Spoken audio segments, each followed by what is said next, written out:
به نام خداوندی بخشنده مهربان. سلام علیکم و رحمت الله و برکاته. بیننده عزیز و گرامی، اگر چند ما برنامه سیمیکا نیوز داریم که معلومات و رضا اخبارهای عائله را در آن تقدیم و نشر می نماییم و امروز واقعا هم یک برنامه تقریبا مثل همان سیمیکا نیوز است، ولی با مشخص و افراد و قهرمان مشخصی که تنها و تنها سخن و برنامه و تحقیقات روی آن کار شده است.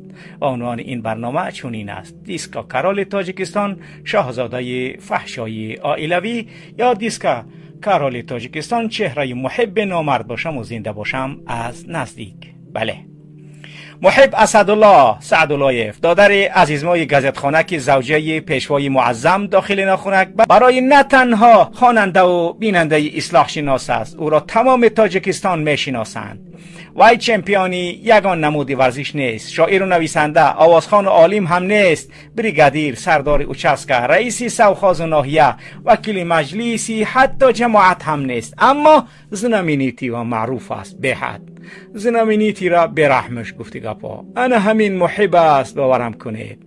مخصوصا در نواحی شهرتوز، قبادیان ناصر خسرو محب پر نفوذتر و پر هیبتتر از پیشوای معظم است. در کوچه های این نواحی چکر زند زمین می لرزد، ماشین راند، پیاده روها که چی ماشین سوارها یعنی ما می شوند.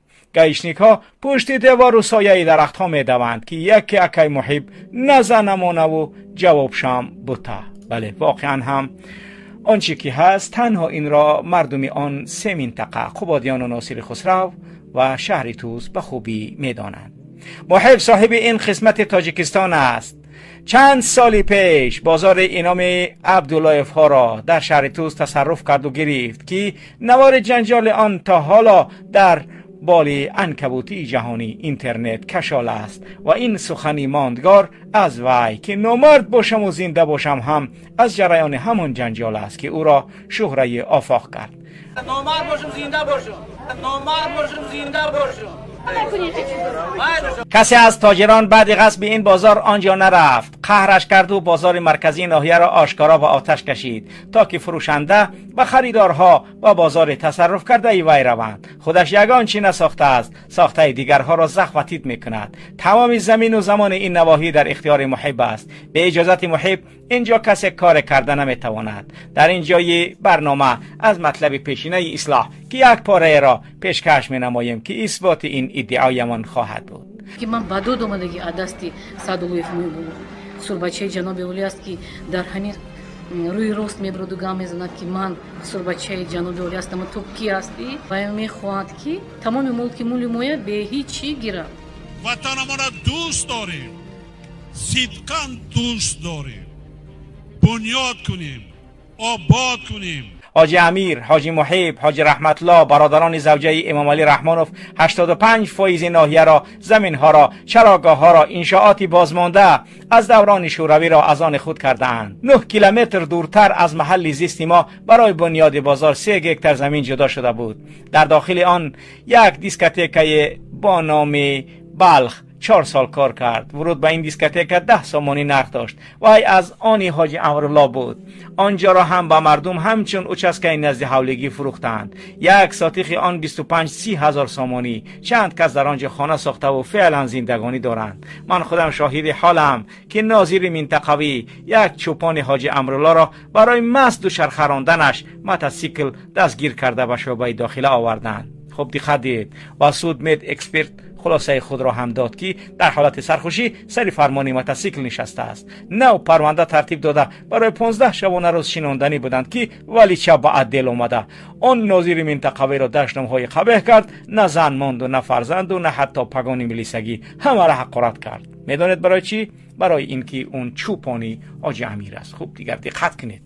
تمام اثرهای گوسفند این سه برادر حاجی امیر، حاجی رحمت الله و حاجی محب الله در جای ما جای گیرند. حتی چوپانهایشان دارای حقوقهایی نیستند در جهانند. گوسفندان حاجی امرالله را به داخل زمینهای کارم در آورده میچرانند. در هر زمین داخل شدند و گوسفندهای حاجی امیر خوردند، آن زمینی پخته، زمینی تربزه، زمینی خربزه، زمینی حندله، جواری یا هر زراعتی که باشد خورده میرود گوسفنداش. یک گپ گفتی کپت دود کرد. هر یک اتری حاجی امرالله 6 تا 7 هزار گوسفند دارد. هر کسی از زمین های آن اجاره میگیرد تنخیصی آب نمیکشد. اگر آب را نسازچی یا میراب برای زمین آنها کمتر دهد تمام کپش دود میکند. حاجی امیر در کوهی ترالی که در حدود وقت جایگیر است 15 کیلومتر از جماعت شهرک گلستان و 35 کیلومتر از مرکز کلخوزآباد دور می باشد. یک استراحتگاه ساخته است. آنجا آب دیخ می کند با 6-7 ماشین گرانبها و جوان دختران زیاد می آیند و استراحت می کنند. این برنامه شکایت کلخوزآبادی ها و خسرو بچه پیشوا بود که بخش اولش بود. این یک قسمتی از آن که در 16 نوامبر سال 2021 این را تقدیم خواننده و بیننده اصلاح نموده بودیم. بله، حاجی امیر، حاجی رحمت الله برادرهای بزرگتری محبند. اینها چند برادرند میدانید که از همه معروفشان حسن اسدالله اشکمبه رئیس آریان بانک است. محب بخواهد در این نواحی زن فلانی را این فلانی کسی که نباشد فلان میکند و این کار را نه یک بار و دو بار کرده است. یک مثال کنکریتی از یک نوشته 5 سال قبل اصلاح بازم برایتان مثال میاریم تا که بدانید که اینها هیچ تغییر نخوردند. محب یک راننده دارد که ملتش ازبک است از ناحیه قبادیان. وقتی محب با عروس خود در شهر توس دم میگیرد و همه کار را به انجام رساند بر راننده‌اش سفارش میدهد که این دختر را به خانه‌اش برده رساند. در راه کدام گپ راننده با دختر معقول نمیشود. کدام گپش تمام. با محب زنگ زده میگوید که راننده از خود رفت است، به من هر خیل گپ زده ایستاده است. خب دقت کنید. محب در غضب شده راست خانه راننده میرود و زن او را روی راست تجاوز میکند. این زن از ترس تماما چیزی گفته نمیتواند که مبادا باز فرزندهایش را یگان کار نکند. با راننده‌اش میگوید که آوازت را میگیری و میگردی. خوب بله، که این در برنامه شهر توزی ها از ستم و تجاوز محب خسرو بچه پیشوا نوشتند که در 19 دکبر سال 2020 تقدیم شده بود. بله بیننده گرامی، این جدید نیست. حادثه هایی هستند که هر روز همین کارها تکرار شده ایستاده است. من محمد ساکن ناحیه شهر سال 2005 سالهای خسرو بچه پرزیدنت محترم محمد رحمان در نبودن من به خونه ما اومده. دختر چرکی 15 ساله من مجبور ای خونه گرفته بردن. کجای بردن نمیدونم، بردن برنامه صدای تجاوز کردن. بکی هم میگفتم، بکی از تو شکایت میکردم، مگر از شکایت من هم گوش نکردم. با اداره و داخل رفتم، مراجعت نمودم، عریضه نوشتم، گفتم که زوری ما نمیرسه، ما نمیتونیم زیدی خسرو بچه پرزیدنت یگان دلای جنایتی کشویم. اگر دلای جنایتی کشویم یا یگان بگیم که فیروت کنیم یا که بگیم که تمام کرده تمام دخترای را تجاوز کرده، ما این کار میکنیم. محترم پرزیدنت، محترم محمد رحمان، میخواستم همین را دیده میبرمانید، یگان چوره جدی میدیدید. بخواهد رئیس ناحیه، دادگاه، دادستان، پلیس به خطری در یک طرفت العین قرار اتخاذ کردهش را پس میگیرد. محب عملا در این نواحی پرزیدنت است و باز برای آن که باز هم قزقتر بشود یک اقتباس دیگر از همان نوشته بالا را که 5 سال پیش نشر نموده بودیم باز برایتان مثال میاریم. دقت دید. محب الله سعداللهیف اسداللهیویچ دادر عروس امام علی رحمانوف شریپویچ به رئیسان ناحیه و کمیته اندازی 3 ناحیه شهر توس، قبادیان و ناصری خسرو سابق بشکند اخطار داده است. چی خیلی میکنین نمیکنین، خون مردم دم میکشین، چند بار انداز میگیرین و کارخانه و انشاءاتهای من نزدیک نشوین و از ما اندازم نپرسین، چون که ما از اولیای جناب عالی هستیم، برای ما قانون وجود ندارد، نپریکس نوین هستیم. خوب بیننده گرامی دیدید که چی میگوید. وقتی که محب اتاق کاری رئیس و مسئول ناحیه می در آمده است، در پای رئیس ها لرزه می افتاده است. این مسئولان و رئیسان می ترسند که محب باز یگان انشاءات دولتی را هم تو رایگان به پول گرفتنی است یا یگان امضا را می خواهد بگیرد. آخر این وظیفه را من $100,000 خریدم کو هم بایزنش و رئیسی کادرهای او پول دادم، یعنی به سنبل آقا و اسدالله رحمانوف، و هم باز این خسرو بچه‌اش کار کنیم و نمیماند که پولی دادمان را اقلا گیریم. خوب دقت دید. محب در شهر توس زیاده از 100 دختر جوانی باکره را تجاوز کرده است. تا آنجای معلومات داریم آنچنان در این ناحیه های شهر توس، قبادیان، طغیان دارد که گیتلر جنایت های او را صادر نکرده بود. آنچه میگوییم به محابات و تهمت است. خب بیننده گرامی باید بدانید که محب کی است. در جماعت دهات تحت سنگین دهه فراغت سابق کورارتی محب در نزد چشمی یک کارمندی تست همسرش را در پیش چشمانش تجاوز کرده است. نام آن مردی که همسرش تجاوز شد احمد است. خب واقعا خیلی دهشت است، واقعا دهشت است. خوب، خیرنیسا زنی دومی محب. محب دو زن دارد. خیرنیسا زنی دومی محب. برای بیننده گرامی، محب دو زن دارد. زنهای غیر رسمیش به حسابند. اگر آزاده و تخمینه و پروینه رسمی و غیر رسمی ها داشته باشند، محب تقای آنها چرا نداشته باشد؟ خیرنیسا زنی دومی محب در شهر توس در پیش مگزین سودا میکند. در مگزینی برای دیسکوتیکا. این مگزین 24 ساعته است. تا نیمه های شب سیگارت و بنگ و چرس و کریستال و گراین و عرق و پیوا و ویسکی و کنیاک میفروشند. سیگارتی اس چنج در دیگر مگزین ها 20 سومانی، در دیسک کلوب 40 و در مگزین خیرنیسا 35 سومانی است، لیکن در دیگر مگزین ها 18-20 سومانی است. خیرنیسا دو بچه از شوی پیشینش دارد. شوهر اولای خیرنیسا در قید حیات نیست. خیرنیسا از غرمی های خمسنگیر است. درباره کار و فعالیت محب اصلاح چندین مطلب را در سالهای پیش به نشر رسانده است که اگر خواننده هوشمندی ما بخواهد زیر این لینک ها میتواند برخی از آنها را بخواند یا اینکه برنامه‌اش را در اصلاح میتوانید ببینید. مثلا بازار مرکزی شهر توس را محب الله سعداللهیف آتش زد که در 5 سپتامبر سال 2020 نشر شده بود. مطلب دیگری ما محب الله 120,000 امان را گرفت، پدرم را کشت، مادرم را داغدار و تقایم را بگناه 15 سال شیناند. در 2 ژانویه سال 2023 این مطلب در اصلاح نت نشر شد و برنامه‌اش در همین اصلاح میتوانید که ببینید. سیوم، شکایت قبادیانی ها از انداز بالا خسر بچه پیشوا و سودیه تجاوزگرشان که این مطلب و نواری آن در ماه فوریه سال 2022 یعنی 12 فوریه سال 2022 نشر شده بود. می توانید برنامه را ببینید، می توانید بخوانید. خوب، دیگر این معلومات های بیشتری که اگر خواسته باشید در مورد محب خواهید و بدانید، مرحمت بخوانید و ببینید. اکنون میگذاریم به عنوان دیگر که محب بیزنس اساسیش را عمومی جمهوری کردن است. اما بیننده گرامی، محب از آنچه که دارد حالا هم راضی نیست. گفتیم که 3 ناحیه شهر توس، خبادیان و ناصر خسرو در اختیار و اطاعتش است. گذرگاه مرزی 5 پایان هم که با شیرخان بندر افغانستان هم مرز است برای محب همیشه باز. چه خیلی میگویند زلیانی سویتفار می باشد. در قرغن و دوشنبه هم این تجارت اساسی و دیسک کلوب گردان است. اما میگوید کم است. باید یک بیزنسی سابسوین شخصی خصوصی داشته باشد که فقط به وی تعلق داشته باشد. بازارها و فروش زمین و وظیفه ها و منصب های این ناحیه ها و رما و گلا و فرما و کوه و پشته و قاچاق سیگار و عرق تا خلاف پوشکرا دارد، ولی آنچه که دارد کمی کرده ایستاده است. میلیونری معقولش نیست. باید محب میلیاردر باشد مثل یکی حسنی اشکمباش. این حرف و حدیث که تا آمدن رحمان و شوی اپش چیزی نداشت، چیزی نبود. روزه با گوزه میگشت، که ها فراموش شده است. حالا باید که کلام داشته باشد، هم رنگ جماعت یعنی سمه که یا عائله میخواهد باشد.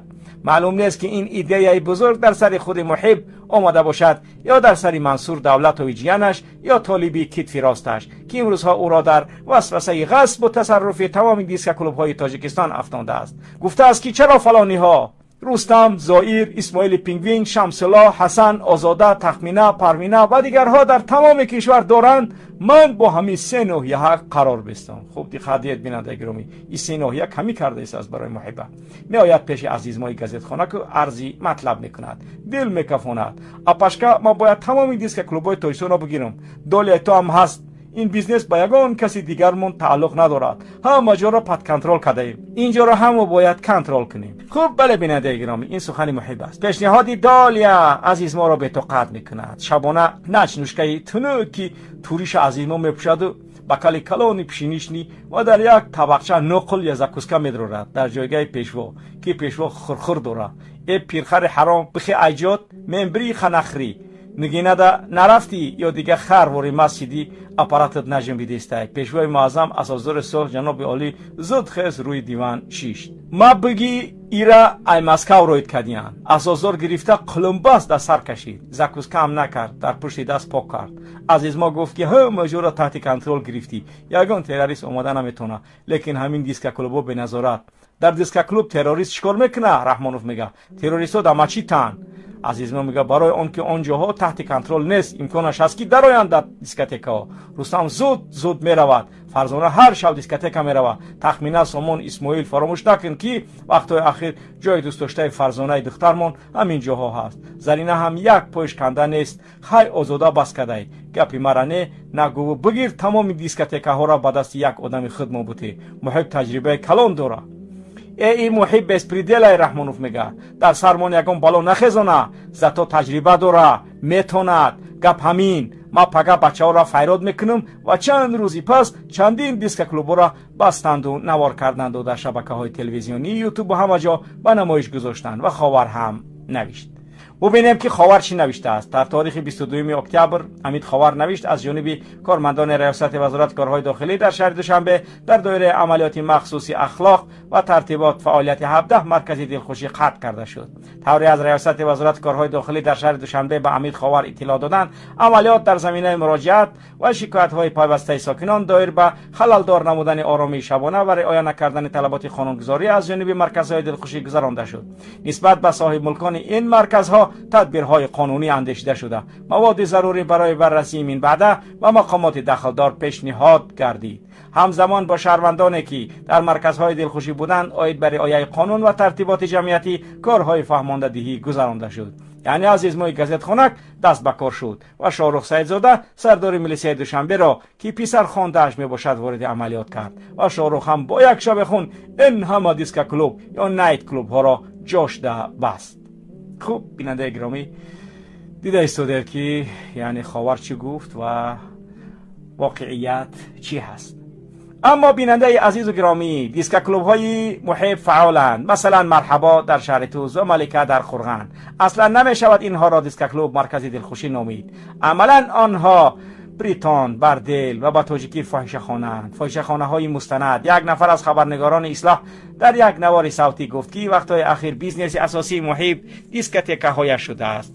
رقاصه ها می آیند در دیسکوتک محب کار میکنند. وقتی که مهمان های محب می آیند کاری بیشتر میکنند. آشیانه بالای دیسکوتک مرحبا در شهر توس مهمان خانه است. رقاصه ها را محب زستوید میکند که بالا ببرین.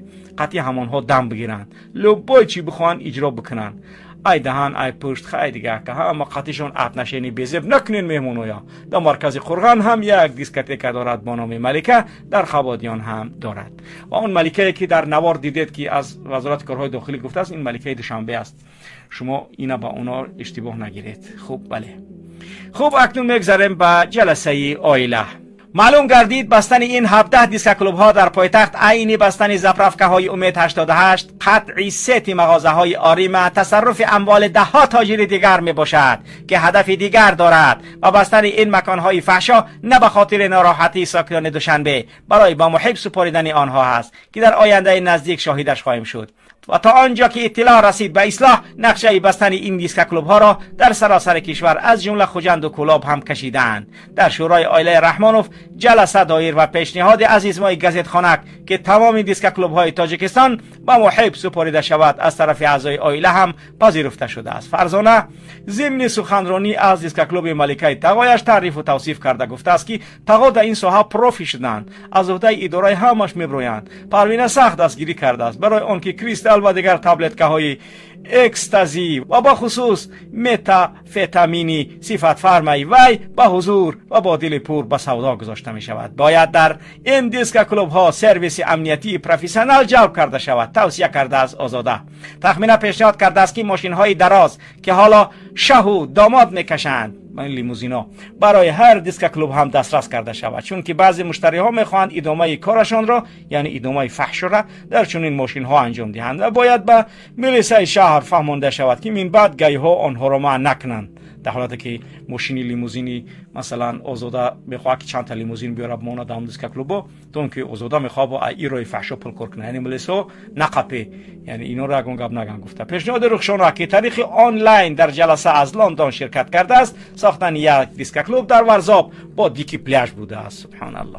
منتها بیننده گرامی، همه یک دلانه در مجلس عائله و محب جهت ضبط و تصرف تمام دیسک کلوب ها رأی دادند و با همین محب را همچون دیسک کرال تبریک کردند. خبرنگار اصلاح در ادامه نوار اودیویش این را هم چنین گفت که در خمسنگیر دیسکتیکایی محب را بختیار پیش میبرد. بخ جوان 27-28 ساله است. در آنجا او را یگان کس یگان گپ زده نمیتواند. در اینجا از چندین وقت پیش همه دیسک کلوب ها را محکم کردند. دقم سنگیر یعنی بجز از آن محب، دیسک کلوب های محب را منصور دولت‌های جیانش بخا طالب جوره نزدیکی منصور پیش میبرند. در حال حاضر قصد دارند که در بیشه پلنگان یک دیسک کلوب زمانوی مخصوص برای رستمی امام علی بسازند. حاضر هم در اینجا هرگاه رستم آید از دیسک کلوب مرحبا دخترهای یاش 14-15 ساله را طالب میبرد، همراه با رقاصه ها و حافظه ها. آنجا هم اوریان و لوبلوچک رقص و بازی میکنند. سبحان الله.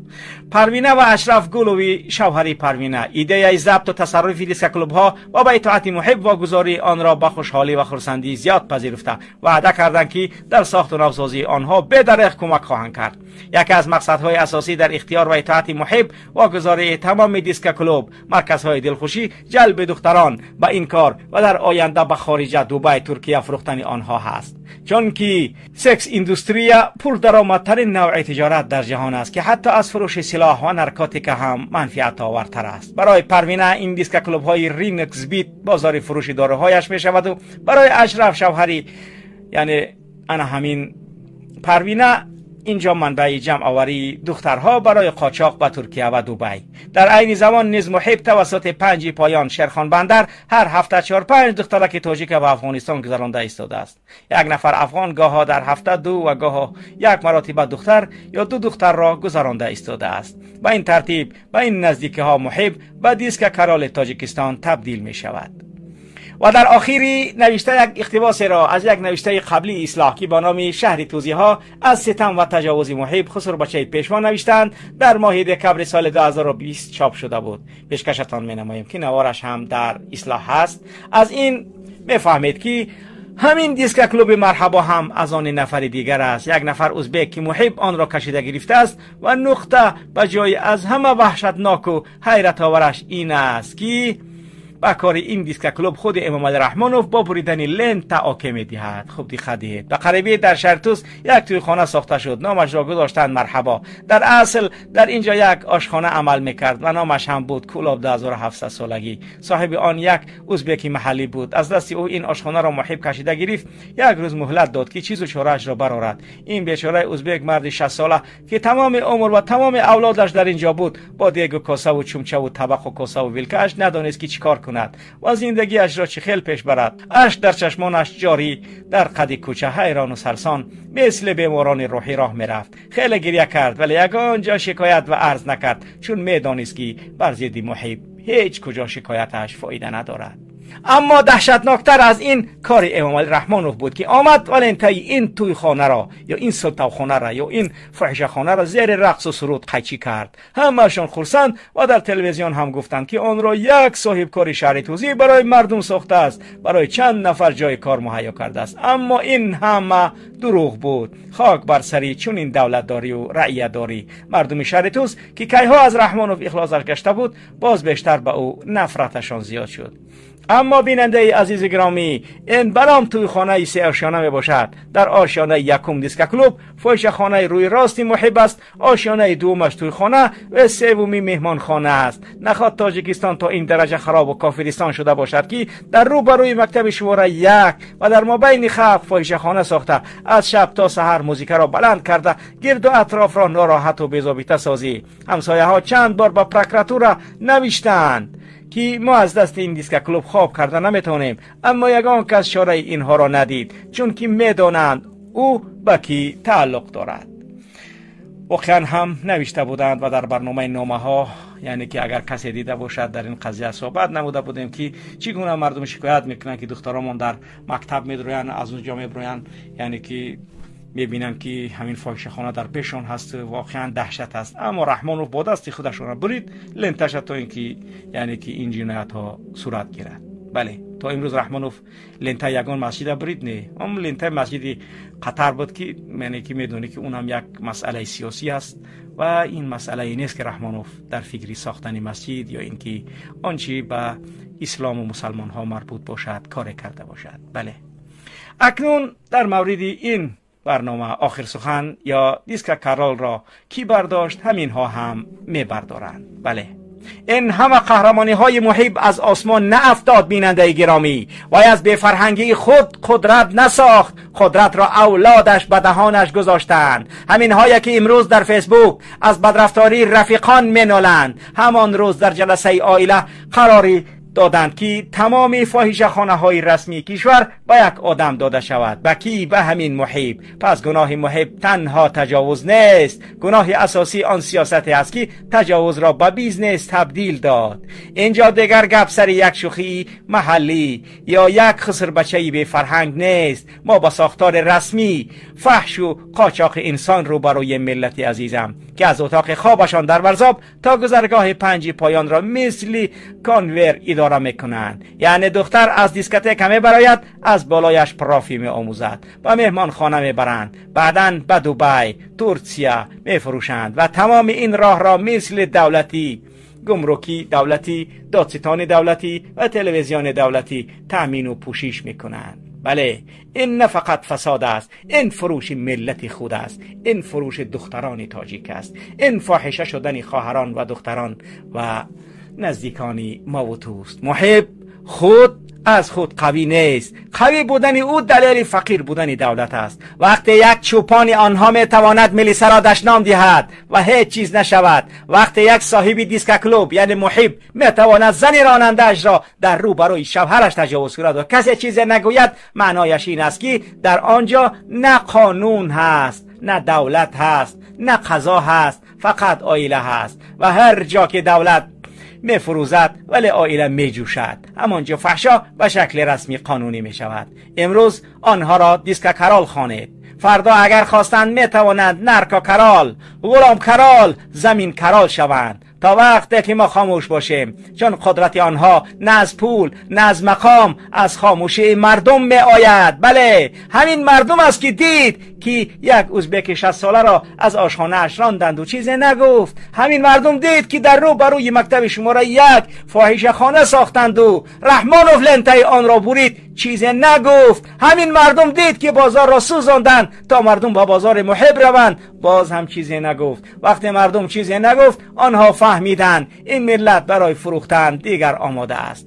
پس سوال دیگر این نیست که محب چگونه تجاوز کرد، سوال این است چرا پس از هر تجاوز او قوی تر برمیگردد. زیرا هر باره که او یک دختر بیچاره را خار کرد، مقامات با خاموشیشان او را سفید کردند. هر باره که یک بازار مردم را سوزاند، تلویزیون با گزارش‌هایش او را صاحب کاری و تندوست نشان داد. هر باره که در دوشنبه 17 دیسک کلوب را بستند، اما دیسک کلوب های محب کار کردند، معلوم شد که این بستن ها برای مردم بود، نه بر ضد فحشا. یعنی فحشا منع نمی شود، فقط صاحبش عوض می شود. از همین جا بیننده گرامی باید بگوییم تا وقتی که یک زن کم بضاعت را می توانند از مغازه‌اش برارند، اما یک فاحشه‌خانه سیاه‌شانه محب را نه. تا وقتی یک آموزگار فقیر برای 200 سامانه انداز می پردازد، اما گله و زمین محب نپری کسایی می است. تا وقتی که برای یک نورسه که پست در تیک تاک گذاشت ماده افراطگرایی میکشایند، ولی برای قاچاق دختران به افغانستان